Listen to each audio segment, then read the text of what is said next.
We always say that God does, whatever happens is always for the best, and God is very kind, and He looks after the whole universe.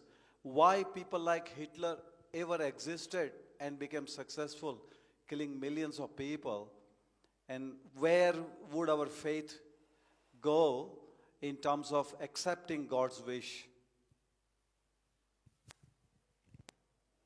Yeah, it's a tough one. And there isn't an easy answer. The way that I think about it is God has created the universe. God is kind. I don't know that you could say everything that happens is for the best. I think that's more of what we would consider a platitude than a truism. I think it's something we say to make people feel better. I'm not sure that it's actually true. Everything that happens is in service of our own awakening. So if you look at it like that, then yes, it's for the best. But I think that we could certainly come up with a best that was better than a lot of people suffering. The fact that people were able to get closer to God, to have awarenesses, to have realizations. There's definitely a part of me that wonders, well, wasn't there another way for them to have that realization? And I don't know the answer to that. So I know that God is kind. I know that God is there. I know that God is perfect in the creation. But I don't think that God micromanages everybody's free will. I think that this is why we are counseled to turn to God. Because I think it is in the act of turning to God that God then responds. I remember when I first came to India, Puja Swamiji told me a story. You have to bear with the story, realizing that he was telling it to a 25-year-old American PhD student who knew nothing about Hinduism, zero, nothing about India. So he told me the story like this. He said one day, God was having lunch with his wife. And I remember I was like, what? God, lunch, his wife? What do you mean? Now, obviously, the story was vaster and more complex, but instead of getting into the names of the different divine manifestations who he knew I wasn't going to know who they were, he was trying to make a point. So he simplified it. He said, so one day, God was having lunch with his wife, and he said, suddenly in the middle of lunch, God got up and he ran out. And his wife thought, oh my God, what happened? And a few minutes later, God came back and sat down and finished his lunch. And his wife said, and of course, you know, when you talk about God's wife, we understand that we're speaking about, you know, Lakshmi Narayans, you know, that he's talking about a divine Shakti, and he was just oversimplifying it for my American sensibilities so I would understand what was happening in the story. So he said, God's wife asked, what happened? Where'd you go? Why did you run up and, you know, run out in the middle of your lunch and then come back? And God said, well, one of my very, very close disciples, devotees, was being beaten on and hurt and called out for me. And so I knew I had to run and immediately take care of him. But then, just as I had gotten out the door, the guy picked up a stick and started beating everybody else. And so I thought, well, all right, if he wants to handle it that way, I'll go back and finish my lunch. Now, It's obviously a guru's oversimplifying of a complex story for a not very attuned mind at that time. But the moral was very clear, which is we've been given free will. God is there as we turn to God. If we turn away from God, obviously we are going to suffer the consequences. Obviously the law of karma is there to make sure that whatever seeds we plant are going to bear fruit in our lives. But I don't think that God micromanages. I think that's why he gave free will. I don't think that he's there micromanaging, making sure that no one lies, that no one hurts, that no one harms. I think he's given us free will. He's given us scripture to guide us. He's given us what we call buddhi, our intellect, our intelligence, shuddhi, our purity,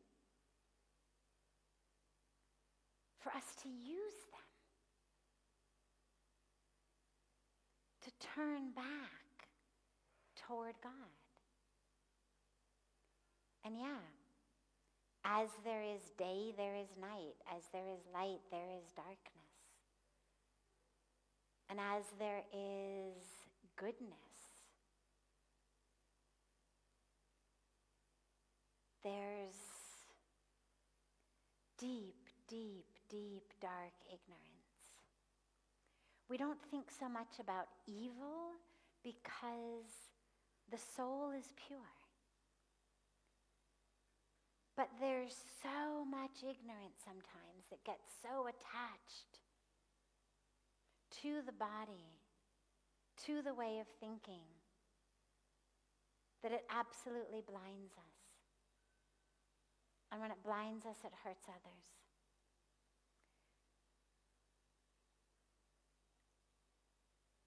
How someone like that wasn't, struck by lightning earlier in his life, I don't know. If I were running the universe, I certainly would have done that. But I remember when I was doing my PhD, I had a teacher whose husband was a chaplain. And they were very, very religious. And this teacher, she worked with children who were dying of AIDS. And one day someone in my class asked her, because of course none of us were very religious, and everybody was very sort of bewildered by somebody who was very religious. And somebody asked her, they said, how do you hold on to your belief in this perfect God and this divine plan while you spend so many hours every day with children who are suffering and dying due to no fault of their own? And she said something that I love so much, and I've held it so deeply as I've become a deeply religious person. She said, I never doubt the perfection of God's plan. I never doubt the perfection of God, that presence of the divine plan. She said, but I do sometimes find myself asking him whether maybe there couldn't be a better plan. And I loved that because it brings in that humanness that we all have, which is we're not able to see the full tapestry. So when you say it's all for the best, it depends what you mean. The best in this moment? Of course not. How could that possibly be the best?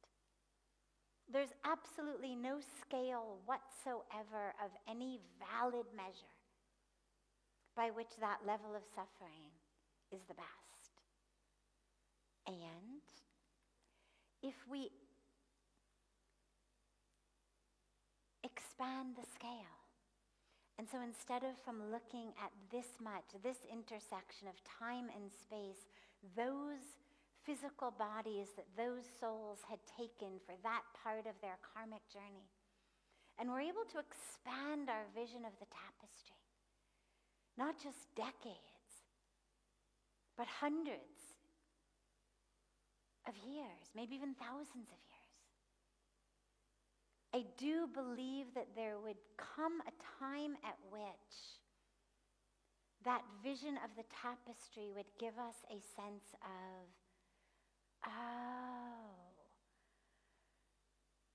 it would make sense. We would understand why that all had to happen the way it happened. It's like when you look at Lord Ram. Why was he sent off? This embodiment of goodness, of dharma, of integrity. Well, it doesn't make sense until you go all the way back to Shravan Kumar. And King Dasharat having killed him, and the curse that Shravan Kumar's parents gave to King Dasharat, that as we are dying due to a broken heart of the loss of our son, so you too will die someday of a broken heart due to the loss of your son. He had no son at that time. But if we look at Bhagwan Ram being exiled in just that intersection of time and space, it's why we look at Kaikeyi and we think, she's the evil one, or she was brainwashed by her maid. We look at it very narrowly. But you go back far enough, and you go back to Shravan Kumar, and we say, okay. And that doesn't mean it's for the best, but suddenly it all makes sense. Suddenly the tapestry is full and it makes sense. And I do believe that if we go back far enough, all of this awful evil that we see would somehow make sense in a global tapestry. But that doesn't mean it's for the best in the moment, or that it's something that should be repeated on any level. Sometimes I think that there are souls that on some cosmic level, willingly, consciously, take certain births for the purpose of teaching the world a lesson. That somehow on some cosmic level, these souls of those people who came in as the 6 million people who were killed by him, that somehow there was some cosmic agreement that they had, seeing where our world was going, seeing the hatred, seeing what could have happened. And somehow they agreed that they were going to take birth in a way that that's what they were going to go through, so that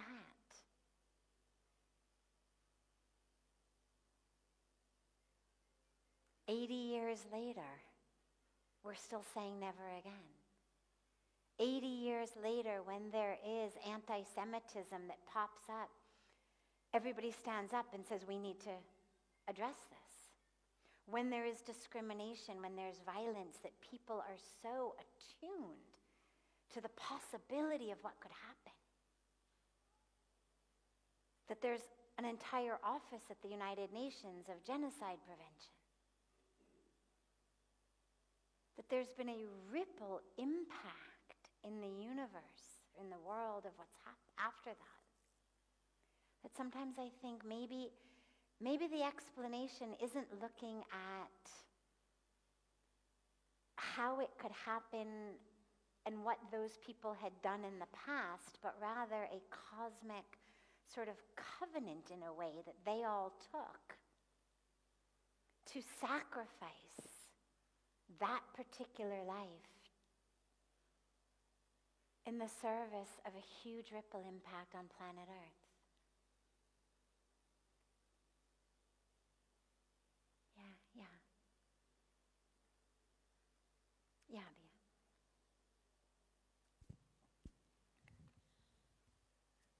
Pranam.